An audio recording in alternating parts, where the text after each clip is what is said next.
ሰላም ጤና ይስጥልን ውድ የአሮማ ሚዲያ ቤተሰቦቻችን፣ የሰዓቱን ዜናዎች እንደሚከተለው እናቀርባለን። አብራችሁን ቆዩ።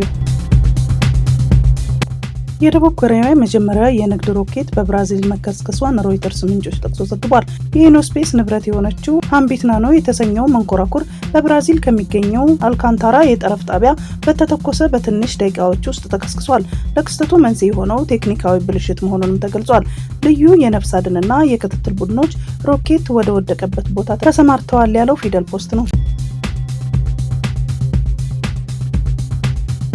ተከሳሽ ሽፋን ሙሳ የግል ተበዳይና የራሱን ልጅ ቢላል ሽፋን በአንሌሞ ወረዳ በአጫሞ ከተማ ታዳጊ ማዘጋጃ ቤት ክልል ልዩ ስም መገናኛ ተብሎ በሚጠራ ቦታ ግንቦት 30 ቀን 2017 ዓ.ም ከምሽቱ በግምት 5 ሰዓት ላይ በቢላዋ በማስፈራራትና በሽርጥ አፏን በማፈን ያስገድዶ መድፈር ጥቃት ፈጽሟል። ተከሳሹ ፍርድ ቤት ቀርቦ ክሱን ሳይቃወም የወንጀል ድርጊቱን ክዶ በመከራከሩ አቃቢ ሕግ የሰውና የሰነድ ማስረጃ አቅርቦ እንዲያሰማ በታዘዘው መሰረት በቀን 3/4/2018 ዓ.ም በዋለው የወንጀል ችሎት ፍርድ ቤቱ ማስረጃ ሰምቶ ተከሳሹ እንዲከላከል ብይን ሰጥቷል። ፍርድ ቤቱ በ7/4/2018 ዓ.ም በዋለው የወንጀል ችሎት የተከሳሽን የመከላከያ ማስረጃ የሰማ ሲሆን ተከሳሹ ወንጀሉን ማስተባበል ባለመቻሉና በተጨማሪም ፍርድ ቤቱ ከሆሳዕና ንግስት ሊኒ መሐመድ መታሰቢያ ኮምፕሬሄንሲቭ ስፔሻላይዝድ ሆስፒታል ስለ ግል ተበዳይ አካላዊ ሁኔታ የተደረገው የምርመራ ውጤት በግል ተበዳይ መራቢያ አካል አካባቢ የቆየ አካላዊ ጉዳት መኖሩንና የግል ተበዳይዋ የ19 ሳምንት ነፍሰ ጡር መሆኗን ለመረዳት ተችሏል። ፍርድ ቤቱም የግራ ቀኙን የቅጣት አስተያየት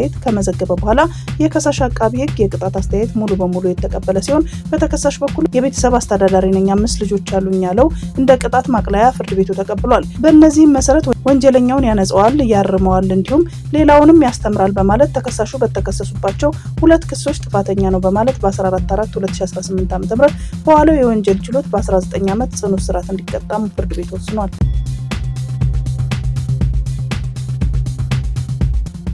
የጋምቤላ ከተማን ጨምሮ የጸጥታ ችግር በሚስተዋልባቸው የክልሉ አካባቢዎች ከዛሬ ጀምሮ የሚተገበር የሰዓት እላፊ ገደብ ተጣለ።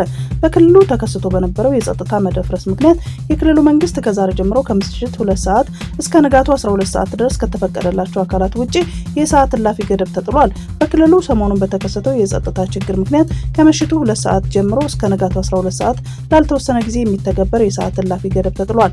ከዛሬ ጀምሮ ከተመደቡ የጸጥታ ኃይል በስተቀር ከምሽቱ 2 ሰዓት ጀምሮ እስከ ንጋቱ 12 ሰዓት ድረስ ማንኛውም ተሽከርካሪም ሆነ ሰው መንቀሳቀስ የተከለከለ መሆኑን የክልሉ መንግስት አስታውቋል።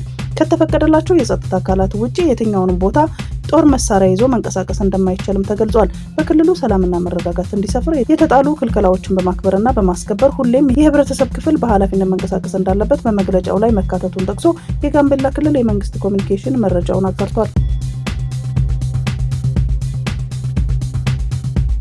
አሜሪካ በፈቃዳቸው ከሀገሯ ለመውጣት ለሚፈልጉ ሰነድ አልባ ስደተኞች $3000 ክፍያ አዘጋጅታለች።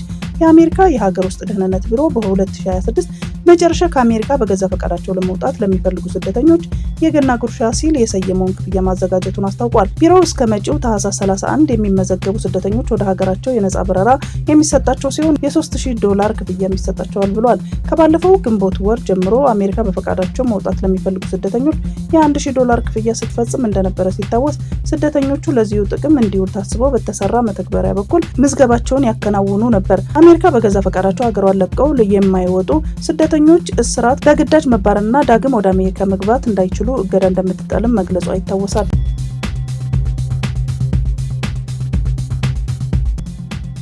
የኤርትራ መንግስት በቀይ ባህር አፋር ህዝቦች ላይ የዘር ማጥፋትና የመብት ጥሰት እየፈጸመ ነው ያሉት የቀይ ባህር አፋር ዴሞክራሲያዊ ድርጅት ሊቀመንበር ኢብራሂም ሃሩን ናቸው። ሊቀመንበሩ በሰጡት መግለጫ እንዳሉት የኤርትራ መንግስት በአፋር ህዝቦች ላይ ከህግ ፍርድ ውጭ ግድያ፣ የዘር ማጥፋት፣ ማሰርና ማሰቃየት፣ በግዳጅ ወታደራዊ ምልመላና በግዳጅ ማፈናቀል ፈጽሟል። በቀይ ባህር የአፋር ህዝቦች የሃይማኖት ነጻነት እንዲኖራቸውና በቋንቋቸው እንዳይማሩ ተከልክለው ጫና እየተደረገባቸው እንደሚገኝም አመላክተዋል። በተጨማሪም በቀይ ባህር ላይ አሳ እንዳያጠምዱ መደረግን ጨምሮ ምንም አይነት እንቅስቃሴ መታገዳቸውን ነው ያስረዱት። የአፋር ተወላጆችን ከአሰብ ከተማና ሌሎች አካባቢ የማፈናቀል፣ ከኢኮኖሚ እንቅስቃሴ የማግለል፣ ወጣቶችን የማሰቃየት፣ የማፈንና ለረጅም ዓመታት በድብቅ ቦታዎች በእስራት የማሰቃየት ድርጊት መፈጸሙን ጠቁመዋል። እንዲሁም የኤርትራ መንግስት የሃይማኖት አባቶችና የሀገር ሽማግሌዎችን በመግደል ሰብአዊ መብት ጥሰት በመፈጸም ላይ ይገኛል ነው ያሉት ሊቀመንበሩ። የኤርትራ መንግስት በቀይ ባህር አፋሮች ላይ እያደረሰ ያለውን የሰብአዊ መብት ግፍ በሚመለከተው ለአፍሪካ ሰብአዊ መብቶች ኮሚሽን ክስ መቅረቡን አብራርተዋል። ጥያቄው በኮሚሽኑ ተቀባይነት አግኝቶ የኤርትራ መንግስት በ60 ቀናት ውስጥ ምላሽ እንዲሰጥ መጠየቁ ተናግሯል። የኤርትራ መንግስት በአፋር ህዝቦች ላይ እያደረሰ ያለውን የሰብአዊ መብት ጥሰት ዓለም አቀፉ ማህበረሰብ እንዲያወግዝም ጥሪ አቅርበዋል።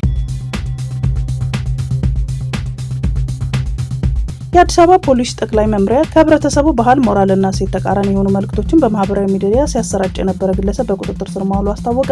ከህብረተሰቡ ባህል፣ ሞራልና እሴት ተቃራኒ የሆኑ መልእክቶችን በማህበራዊ ሚዲያ ሲያሰራጩ ከነበሩ ግለሰቦች አንዱ የሆነው ነዋሪነቱ በንፋስ ስልክ ላፍቶ ክፍለ ከተማ ወረዳ 6 የሚገኝ ናትናኤል ባደግ ገብሬ የተባለን ተጠርጣሪ በቁጥጥር ስር መዋሉ ገልጿል። ግለሰቡ የማህበራዊ ሚዲያ በመጠቀም በንግግር ልቅ ጾታዊ ግንኙነት የሚያበረታታና የሚያስፋፋ አጸያፊ መልእክቶችን ሲያሰራጭ በመቆየቱ በቁጥጥር ስር እንደዋለው አስረድቷል። ተጠርጣሪው በተለምዶዊ ንግግር ሊገልጹት የማይችሉት አጸያፊ ቃላትን በመጠቀም በትውልዱ ላይ አሉታዊ ተጽዕኖ ሲያሳድር እንደነበረና መሰል ይዞቶችን በተደጋጋሚ ጊዜ በመስራት በማህበራዊ ሚዲያ በመጠቀም ሲያሰራጭ እንደነበረ ፖሊስ አብራርቷል። ፖሊስ በቁጥጥር ስር በዋለው ናትናኤል ባደግ ወይም የማህበራዊ ሚዲያ አነቃቂ ወይም ይዘት ፈጣሪ ነኝ በሚለው ግለሰብ ላይ ምርመራ ጀምሯል። በአንዳንድ ኃላፊነት በማይሰማቸው ግለሰቦች በተለያዩ ማህበራዊ ሚዲያ ላይ ከህብረተሰቡ ሞራል፣ ባህልና እሴት ባፈነገጠ ሁኔታ አሉታዊ መረጃዎች እየተሰራጩ መሆኑን ያስታወቀው ፖሊስ በማህበረሰቡ በተለይም ታዳጊ በሆኑ ህጻናት ስነልቦናና ሞራል ላይ ከፍተኛ ጉዳት እያደረሱ መሆኑን ገልጿል። በቀጣይም ተመሳሳይ ድርጊት ውስጥ በሚገቡ ግለሰቦች ላይ ተገቢውን ህጋዊ እርምጃ እንደሚወስድ የአዲስ አበባ ፖሊስ ጠቅላይ መምሪያ አሳስቧል። ከዚህ ቀደም ፖሊስ በቲክቶክና በሌሎች ማህበራዊ ሚዲያ ከህብረተሰቡ ባህል፣ ሞራልና እሴት ተቃራኒ የሆኑ መልእክቶችን አሰራጭተዋል፣ በአለባበስም አሳይተዋል ያላቸው ወጣቶች በቁጥጥር ስር አውሎ ለቋቸዋል።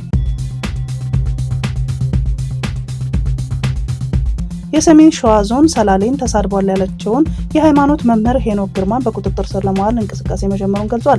የሰሜን ሸዋ ዞን አቃቢ ህግ ነብይ ሄኖክ ግርማ የጂፒኤስ ኢንተርናሽናል ቸርች መስራች ህዝብን በመሳደብ ብጥብጥ በመፍጠር በማሰብ ወንጀል ከሷቸዋል።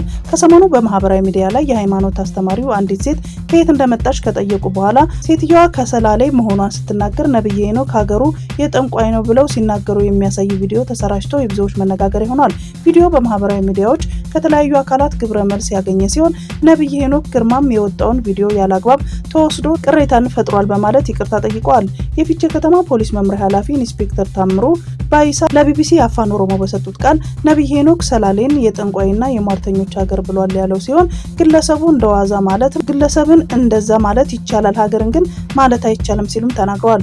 ኢንስፔክተሩ በቪዲዮ ላይ የታየችው ግለሰብ በቁጥጥር ስር መዋሏን ገልጸው ነብይ ሄኖክን በቁጥጥር ስር ለማዋል ከፍርድ ቤት የእስር ማዘዣ ወጥቷል ብለዋል። ነብይ ሄኖክ አዲስ አበባ ቦሌ ሩዋንዳ አካባቢ ነዋሪ መሆኑን ሰምተናል ያሉት ኢንስፔክተር ታምሩ የተያዘችውን ግለሰብ ስለ ሁኔታው ማመኗን ገልጿል። በቲክቶክና በማህበራዊ ሚዲያዎች የተሰራጨው ቪዲዮ በማስረጃነት ተይዟል። በህግ አካሄድ ሰንሰለትን በመከተል በቁጥጥር ስር ለማዋል እየሰራን ነው ሲሉም አክለዋል።